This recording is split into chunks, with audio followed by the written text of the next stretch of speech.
Oh, honey, it was just a small ceremony, not worth the 4-hour drive.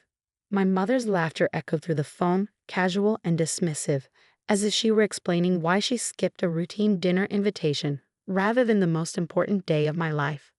Besides, your sister needed help moving into her new apartment that weekend. You understand, right? I gripped my phone tighter, staring at the beautiful wedding photo on my desk. James and I had created a perfect intimate ceremony with just 30 of our closest friends and family. Well, almost family. The 2 empty seats in the front rows still haunted me. No, Mom, I don't understand, I replied, my voice steadier than I felt. It was my wedding day. My father's voice joined in from the background, chuckling along with my mother. Hannah, sweetheart, when you have a proper wedding at the country club like your sister's planning, we'll be there front and center. But that little garden thing you did. Come on. Little garden thing.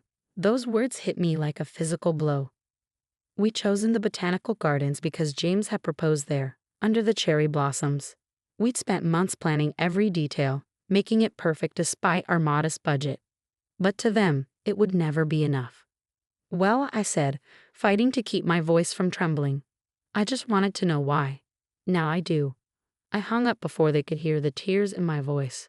James found me later that evening, curled up in our home office, looking through our wedding album. He sat beside me, his presence warm and comforting.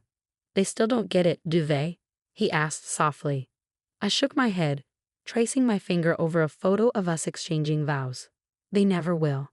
To them, everything I do is second-rate compared to Katie. Even my wedding day wasn't worth a 4-hour drive. It had always been this way. Katie was the golden child, the one who could do no wrong. When she got into state college, our parents threw a massive party. When I earned a full scholarship to medical school, they simply nodded and asked if I'd heard about Katie's new job as a real estate agent. You know what hurts the most? I said, looking up at James. They're laughing about it. Like missing their daughter's wedding is some kind of joke. James wrapped his arm around me, pulling me close. Their loss, he said firmly. Look at what they missed.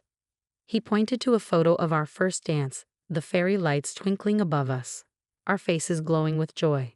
This was perfect. You're perfect. 5 years passed. I built a successful medical practice, specializing in pediatric care. James and I bought our dream house, traveled, and created a life filled with love and respect. My parents remained distant, showing up occasionally for obligatory holiday calls, always more interested in updating me about Katie's latest achievements than asking about my life. Then came the call that changed everything.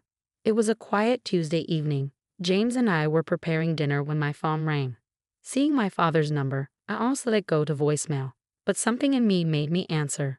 Anna? His voice was different, shaky, desperate. We need your help. I stirred the pasta sauce slowly, remembering their laughter from 5 years ago. Oh, it's bad. The investment. Everything's gone. The house, our savings. We didn't know who else to call. Katie's not answering her phone. Of course she wasn't. Katie had taken their money for years, promising huge returns on guaranteed investments. I'd warned them, but they'd laughed that off too.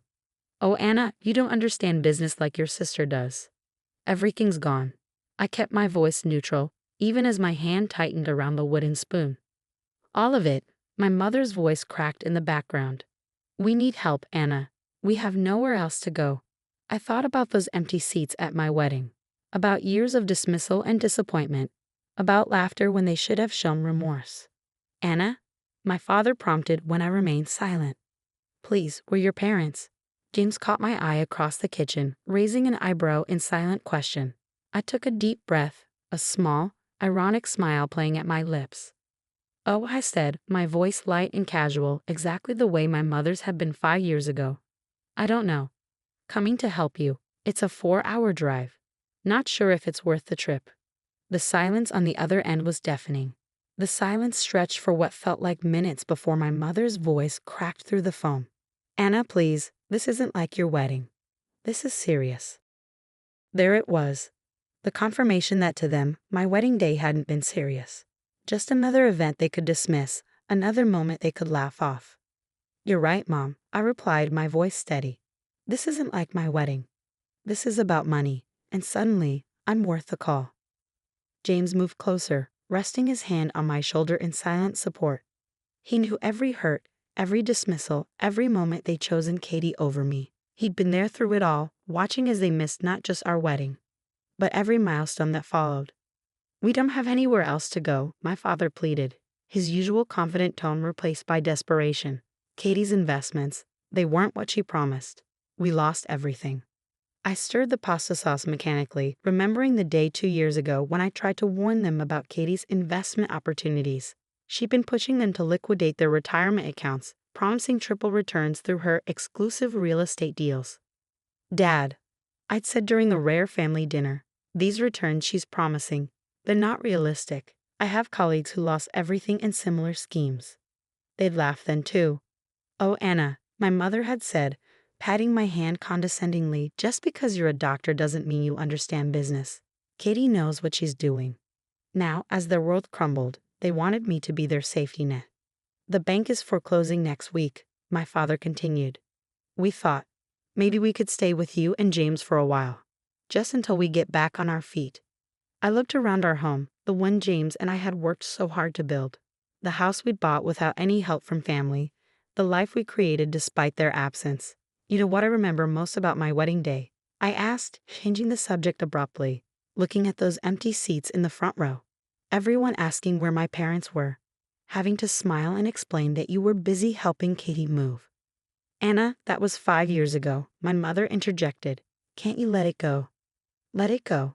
I felt a laugh bubble up, not unlike their dismissive chuckles from years past. "Like you let go of every school play you missed for Katie's dance recitals? Every achievement you dismissed because Katie had something more important happening?" James squeezed my shoulder gently. He knew where this was going, knew I needed to say these words. "When I got into medical school with a full scholarship, you didn't even come to the acceptance ceremony. You were at Katie's open house showing. When I graduated top of my class, you sent a card because Katie had a spa weekend planned for you." "We're sorry," my father said quietly. "We know we've made mistakes." "No," I replied, "you're not sorry about the mistakes. You're sorry you need something from me now. There's a difference." The line went quiet again. I could hear my mother's muffled sobs in the background, my father's heavy breathing. For the first time in my life, they were listening to me. "Anna," my father started again, "what do you want us to say?" I thought about that question. What did I want them to say? What words could possibly make up for years of neglect, of choosing Katie, of laughing off my pain? "I don't want you to say anything," I finally answered. "I want you to understand how it feels, to need someone and have them laugh it off as unimportant, to have your pain dismissed as not worth the effort." I could feel James watching me, could see the pride in his eyes. He'd watched me grow from the person who desperately sought their approval to someone who knew her own worth. "We do understand," my mother whispered. "We understand now." But did they? Or were they just saying what they thought I wanted to hear because they needed something from me? "I'll think about it," I said finally. "I'll call you back tomorrow." Before they could respond, I ended the call, placing my phone face down on the counter. James immediately pulled me into a hug, and I let myself sink into his embrace. "You okay?" he asked softly. "No," I admitted. "But I will be." We stood there in our kitchen, the pasta sauce now forgotten on the stove. Outside, the sun was setting, casting long shadows across our garden, the one we planted together, much like the garden where we'd exchanged our vows. "You don't owe them anything," James reminded me gently. "I know," I replied. "But what I decide to do next, it needs to be about who I am, not who they are." The question was, who exactly did I want to be? The next morning, I sat in my office at the pediatric clinic, absently scrolling through old family photos on my phone. There weren't many. Each one seemed to feature Katie front and center, with me somewhere in the background, trying to squeeze into the frame of my own family's attention.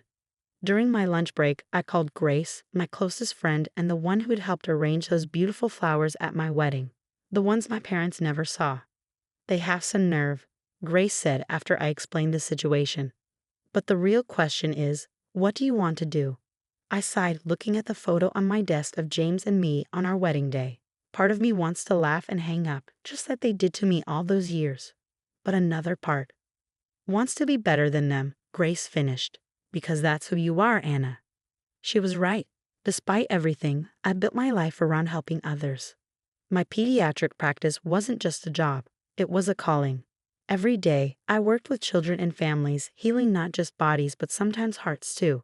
After my shift, I drove home the long way, passing by the botanical gardens where James and I had married. The cherry blossoms were in bloom again, just like that day. I pulled into the parking lot and sat there, thinking. When I finally got home, James was waiting. One look at my face and he knew I'd made a decision. I'm going to help them, I said quietly, but on my terms. The next morning, I called my parents. I found you an apartment, I said without preamble when my father answered. It's small but clean and safe. It's near my clinic, and the rent is reasonable. I'll pay the first 3 months. The silence on the other end was heavy. They'd been expecting to move into our spacious home, I knew, to be taken care of completely. An apartment? My mother's voice quavered. But we thought. You thought you'd move in with us, I finished. No, that's not happening. But I'm offering you a chance to rebuild, something you never offered me. How are we supposed to afford rent after 3 months? My father asked, his voice tight.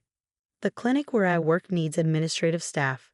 It's not glamorous, and it's not the country club life you're used to, but it's honest work. Both positions are yours if you want them. More silence. I could almost hear them processing this. The successful daughter they'd dismissed for years was now offering them a lifeline, but not the one they'd expected. Why? My father finally asked. Why help us at all? I thought about Grace's words about being better than them. Because I want you to understand something. Success isn't about fancy houses or country club memberships. It's about building something real, something meaningful. That's what my little garden wedding was about. That's what my whole life has been about. I heard my mother's sharp intake of breath. Anna. The apartment is available next week, I continued. The jobs start the Monday after.